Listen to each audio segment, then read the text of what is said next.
My wife was unfaithful, so I took her on a surprise double date with a partner's wife. After a 10-year relationship, I discovered she was cheating on me with a guy named Chad from her office. She forgot to log out of Facebook Messenger on her laptop, and I received a message from him. I was surprised at first, but decided to stay calm and think before reacting. My brother had been through this and said that if he could do it over again, he would have done something big to bring it all down. He feels terrible for not having done so. I didn't want to feel that way, so I decided to vent my anger in an eventful way so that I wasn't alone. I wanted to show her that being stupid doesn't come without consequences. After a few days of planning, I decided to involve Chad's wife, Sarah. I messaged Sarah on Facebook and requested a phone call. I asked Sarah on Facebook if we could talk on the phone. Sarah's calm demeanor and desire for vengeance surprised me. She suggested we go on a date when Jane and Chad were together to make sure they saw us cheating on them as well. It was a brilliant idea that would mess with their heads. I was initially skeptical, but as time passed, I grew to like the idea. We spoke several times over the next few days, looking for signs that Jane and Chad would be meeting up. We decided to meet at a swanky bar in the other end of the city on Friday night. When Friday arrived, Jane said she was going out to eat with one of her friends. I didn't hear a thing when my wife was leaving. I acted completely normal when she was officially in her car.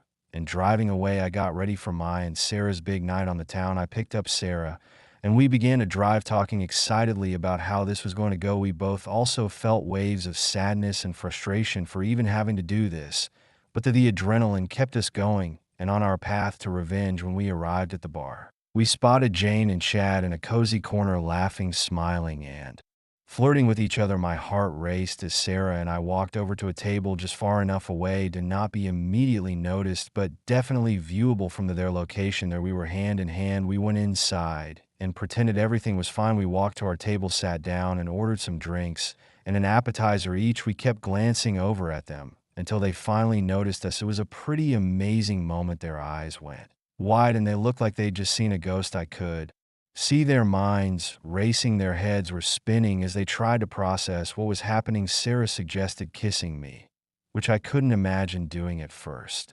Despite our mutual anger, I rubbed my eyes and peered through my hands to see them all. They were probably furious, confused, and so on. After about 15 minutes of laughing and flirting, Chad mustered the courage to come over and confro. I greeted Chad as if we were old friends. Sarah was surprised to see me, and we decided to have a drink just for fun.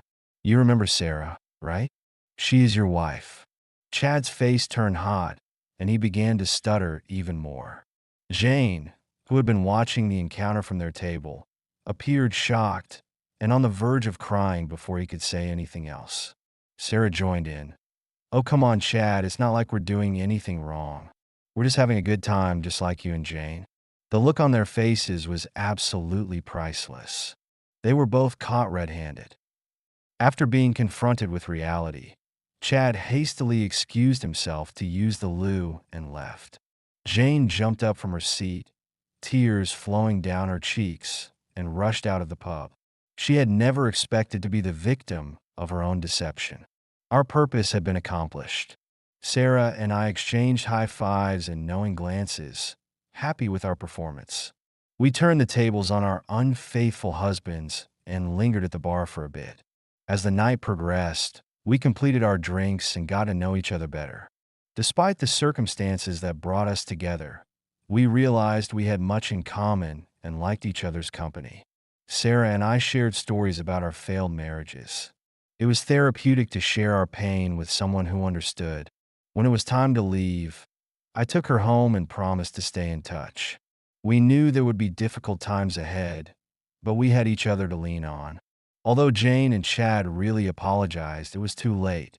Sarah and I supported each other through the divorce process and emotional fallout. Our revenge plot not only taught us a lesson, but also brought us together and gave us the strength to move on from the past. While Sarah and I are not a couple yet, we have become close friends.